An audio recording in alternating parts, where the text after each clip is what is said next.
The gay dating scene in Madison is dry. It is drier than the chicken at...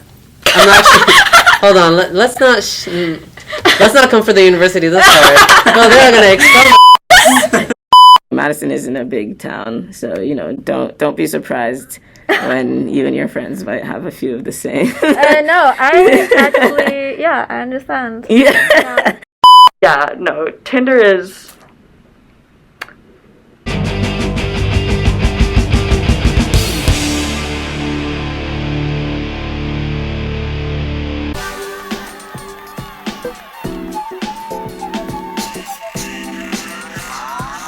My name is Abdullah.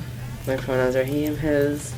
I identify as a cisgender male, and my sexuality is probably like a homoromantic bisexual, which is like when you're sexually attracted to both genders, but you're only romantically attracted to like the same gender. So yeah, that's basically just me. So I'm a psychology major. I was thinking of minoring in French, which is super nice. Sexy, but bitch, I ain't got time. So I could not do that. So I'm just doing psych for now. Okay. And jobs I have on campus, I work at the McBurney Center. I work as a disability specialist, so I work with like students with disabilities, like physical disabilities, like hearing problems, stuff like that, but also like mental disabilities like ADHD, anxiety, depression, stuff like that. And then other things I do on campus, I'm involved with NAMI, which is like the National Alliance on Mental Illnesses. Mm-hmm. So it's kind of like a mental health thing. So, like, I'm Middle Eastern, and I'm also like LGBT, like a part of the LGBTQ community. So that's like two minorities right there. Mm-hmm. And then like being in Wisconsin, there's barely like any like representation of either of those groups separately. And when you're like combine the two, it's like I don't think I've ever met someone like me except for like one other person in like the entire university who I can like, oh, me and this person have the same identity. Right. But besides that, like literally I could not name a single other person. Same for me. Oh, really? It's just there's nobody. There's literally nobody. Well, find what? Like I can't. Like there's no Dora Explorer map here. Like there's nothing to locate. There's like it's so hard. So, there is like a LGBT spaces, queer spaces, and like I've tried like being in like Middle Eastern spaces. That hasn't really worked out that much. Unfortunately, but anyways, so. Yeah, it's been rough, but there are some like spaces on campus, which is nice. Dating in Madison, the gay scene in Madison is, let me tell y'all, it's dry as hell. The gay dating scene in Madison is dry. It is drier than the chicken at... I'm not sure. Hold on, let's not come for the university this hard. No, they're gonna expel my ass. How do we get to talk about food? Anyways, dating. Yeah, the dating scene is dry. Yes, the dating scene in Madison is dry, especially if you're like queer or LGBT or whatever. It's just so difficult, especially if you're like, I don't know, like there's a certain like standard of beauty here, I feel like, which is like white, blue eyes, skinny. And like that's kind of like the beauty standard everywhere, but like especially in Madison because there's like a lot of white people here. So it's like a little bit difficult. And yeah, there's just like a lot of the people just they're not giving anything special. Like they're not giving like it's the same. Like you're on Tinder and you're just swiping and it's the same bitch. Like it's the same person every time. It's like I'm like I could have sworn I just swiped left on you. What like? And then you go left and it's just the same person. And I'm like, no, yeah. I was just gonna ask like your experiences with Tinder here. Campus. Tinder is horrific. Like, I'm not kidding when I say I hate it. And, like, we were hoping you could, like, share more about the QTPOC? Yes. Org that you're putting together? So, I'm putting my own organization for, like, queer spaces. It's going to be QTPOC, Queer Trans People of Color. And this is, like, the first ever QTPOC organization at UW-Madison. Maybe in Wisconsin, I'm not sure. But, like, there hasn't been an organization like this here, and I feel like we need to have one because it's about time. It's about time. And like most universities have something like this, like UCLA and whatever. And this is something that's like super missing from Madison. So yeah, I'm starting my org. Hopefully this semester, if not, definitely like the beginning of next semester, and we'll have meetings and stuff. I'm excited. I'm excited too, and I have like some ideas of like discussion topics, but also like I want to do like activities, Right. where we can like go and do some like stuff. Like I know the coordinator of like the Crossroads space, like the Red Gym, like what I just talked about with QTPOC. She mentioned that she likes doing activities where she takes like queer students to like places that they're like feel excluded from, and they like go there to like reclaim those spaces. Like they'll go watch a movie, or they'll go to like a Badger game or whatever, which like right, yes, exactly, like where we feel so uncomfortable and it's just Queering like straight people, cishet spaces, and that's on period. So I love that. Yeah, we are gonna go and take over the world. How does nightlife contribute to affirming your queer identity or sexuality? How do you find joy or like yourself in nightlife? It's honestly like I think it's super empowering, and it's super nice for like queer people to have. It feels like a sense of community and stuff. Like I know there's so many times, or almost like 95% or 90% of the times when I go to parties or like a bar or whatever, it's just like a bunch of like straight people, like they're just like making out and like their own music, and it just feels like super alienating and stuff.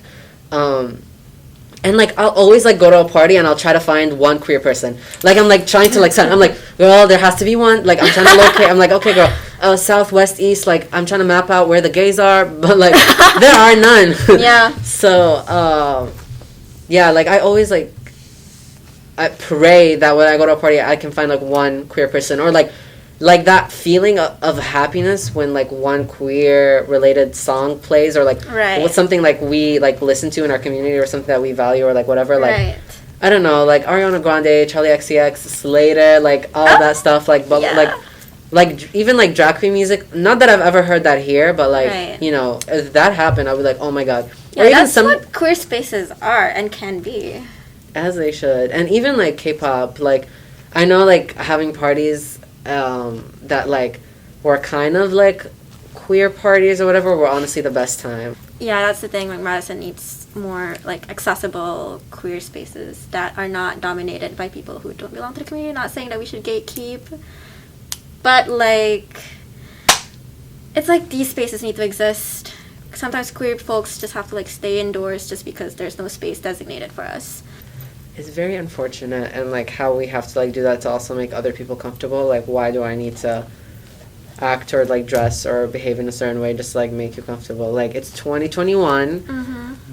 Educate yourself and move on, babe. Yeah, like, literally. And I think that kind of like pushes our discussion on like queer spaces in school further, because I feel like I have beef with like how professional spaces and like academic spaces try to erase identities by, you know, making things uniform and like homogenizing how people look. If people would like to wear skirts, glittery clothes, makeup to school, it should be normalized. That's what accommodating queer spaces is like for university. At least that's my POV. But I know that's too much for the current modern society or like academia to take, because it's like, oh, it's like we don't want to make school like a fashion show or like a drag ball, but like it's more than just performing. Sometimes what you wear is who you are, and you can't take that away from people. So that's my perspective on queer spaces. Do you have any other questions to add, or like if you have any like?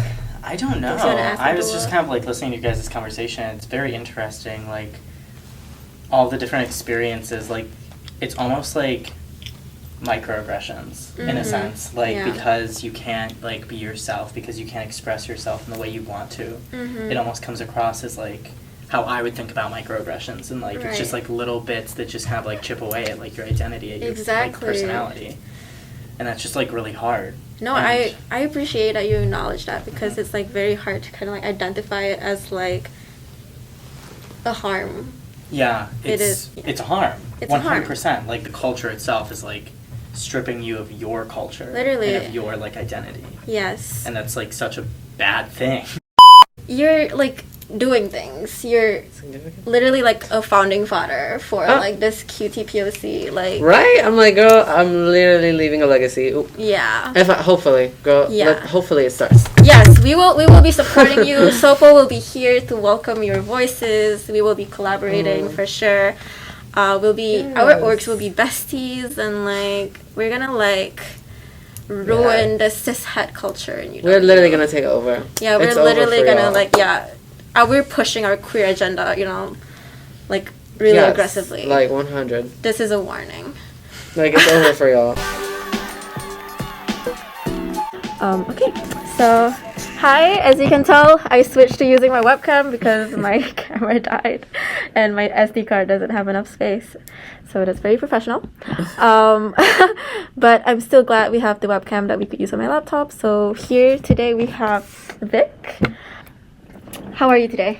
Great. I'm pretty good. Been on the run all day. I have to went on a trip in the mornings. Okay, wow. Oh yeah, you've been traveling. Every time you pop on an email, you seem to be traveling. I'm sorry if this is like in the middle, like in the way of you getting things done. No, I always like to take a break to do something. Okay, actually. I hope this is gonna be like a relaxing conversation. Something that's taxing. Absolutely. Okay. Yeah. So my name is Vic Barrett. I use he/him pronouns. And on the gender spectrum, I'm a trans man, and on the sexuality spectrum, I'm, I guess the word would be pan. Mm-hmm. I'm not picky. So right now, I work full time doing climate justice work. Mm-hmm. So I work for the Power Shift Network as a network organizer, but I guess career spanning. I've done climate justice work since I was 14. Wow. And how old are you now, if you don't mind sharing? Oh, yeah, I'm 22 now. Oh, wow, okay. Yeah. So, yeah, all different types of work, local work in New York. And then I got to join a federal lawsuit against the U.S. government. I do international work, too, like with the United Nations. Just a lot of climate justice focused. That's amazing. Work. And where are you from? I'm from New York originally. Oh, okay. Yeah, I'm from New York originally. But I've been in Madison for 4 to 5 years now. Okay. So, yeah. Wow. Yeah, I have kind of a unique experience with UW, I would say. My senior year of high school, I was giving presentations and speeches, kind of like what I was talking about climate justice. Yeah. And I got hired to do one for UW-Madison. Okay. At their Nelson Institute Earth Day event. And I gave my presentation, and it went really well and everything. And then I was really fortunate enough to be offered a scholarship to the university. So yeah, kind of what year like was this? This was in 2017. Okay. Yeah, this was in 2017. And so yeah, I was fortunate enough to start attending in 2018. Yeah, Okay. yeah. In September of 2017, actually. Okay. Yeah. All right, that was a year before it came. Okay. Okay, cool. Yeah, so I was going to go to a whole other university in New York, but when I got offered the chance to get a scholarship, I decided to come here. And I've been here ever since. I really enjoy Madison. So. Okay. I guess with how I found community, it's funny because I think a lot of times you end up being friends with the people you're on the same floor as. Oh, you were in the dorms? Yeah. Okay. Yeah, so I lived in Celery my freshman year. And then, yeah, so I was friends with a lot of those people, but actually I was lucky enough to get introduced to folks on the studio floor in Celery, which is kind of the art floor. And there was a lot of really dope queer kids there, people in different arts programming and things that I got along with well. And yeah, I guess friendships kind of developed from there.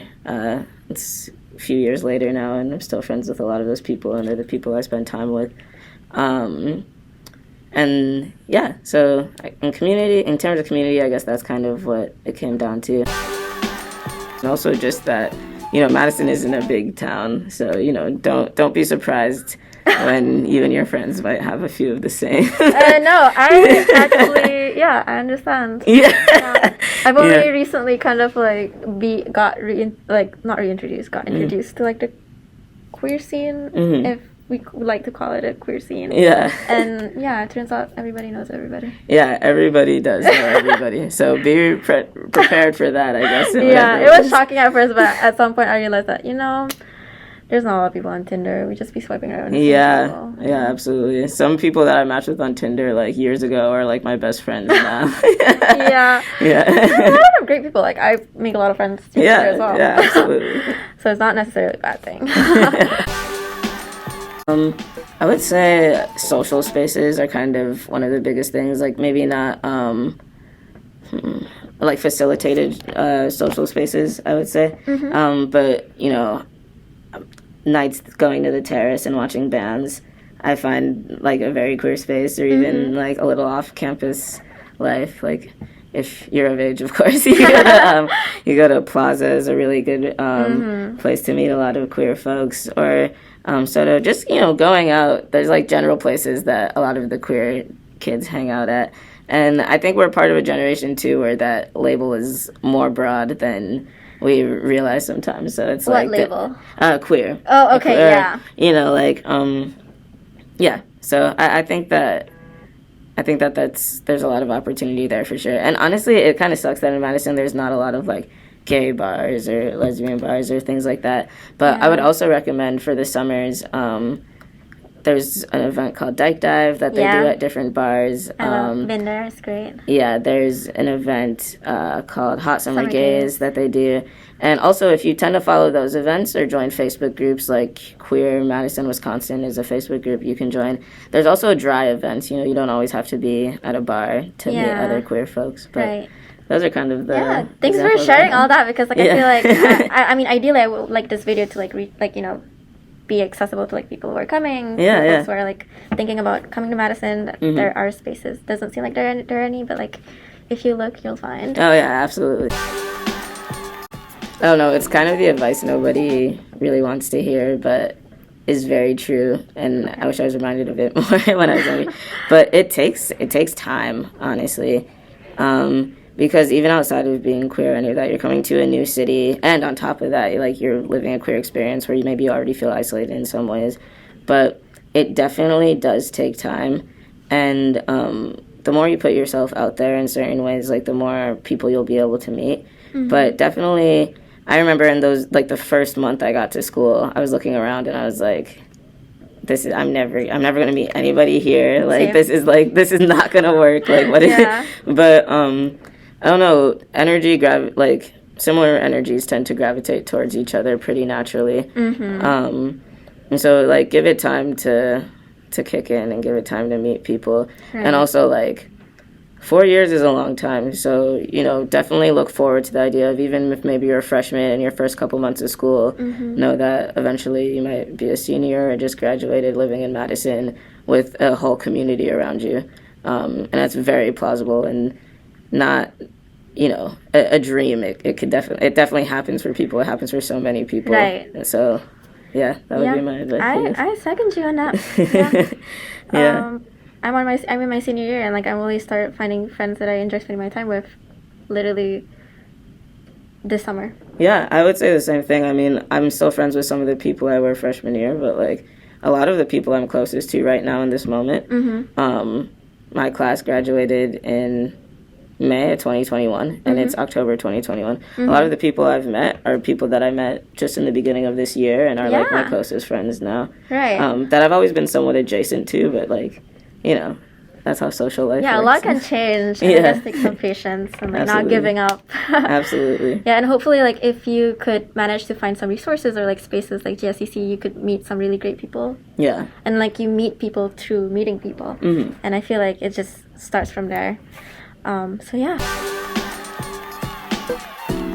Thank you so much for being here. I hope you have a good night and safe travels. I don't know where you're heading after this. I'm going to Venice, Italy. Yeah. What? Tonight? Yeah. Tomorrow morning. Oh shit! Have you finished packing? Nope, not at all. Not even a little bit. But I'm used to it. It won't be the first time or the last time.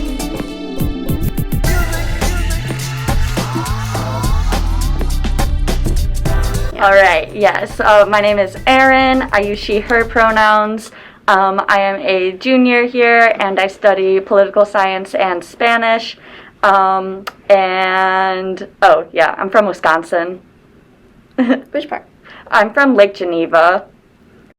I identify as a queer woman. I am a cis woman, and the label I find myself most comfortable in is queer. And I find that, the people who are most obsessed with, trying to put a different, word on me are always, straight men, which is annoying. But, yes, I am queer, thank you. Yes, queer is, a very, I identify as queer as well because it's just so very broad and it's, so fluid and flexible. You can define it however you want. Exactly. And not have people define it for you. Exactly. Like I said, I study political science and Spanish. So currently I'm working on a campaign with this organization called Unpack. This semester I started our campus chapter officially of it, but I've been working there since March or April. Is it a national organization? Yeah, it's a national org. And I started with 2 other Wisconsin organizers, but neither of them went here, so it's kind of been just me with the Madison campus. Now we're building up the org, so it's definitely become a lot more manageable now. But we're working to pass this bill called the Freedom to Vote Act. It's super popular across the political aisle. Basically, it'll get big money out of politics and make it easier to vote. Super awesome stuff, necessary for preserving our democracy, all that good stuff. So I think it kind of took me a little bit to find, a group of primarily queer people to surround myself with. But my very first friend here at college, I talked to him because he had a Free the Plant sticker on his laptop, and so I was like, I like your sticker. And then literally, obviously, of course, we were just drawn to each other. We're both queer, and so that kind of just, I don't know, it's kind of funny how those things happen, how you are just drawn to people that are going to be good for you, and then just you meet their friends and then their friends, and I know you can definitely relate to this too when you walk into a place, plaza, and it's just filled with all your Tinder matches. I mean, that's how we first met. Yes, that is true. I mean, it's great, honestly. I mean, Tinder is a horrible place, but you actually meet a lot of great people there. Yeah, no, it's really, Tinder is not the best, but also, I mean, just the number of queer women primarily that I have now on Snapchat, we're all on each other's private stories and whatnot, and we've never even met. It's just okay, that's too specific. Yeah, still struggle with Tinder.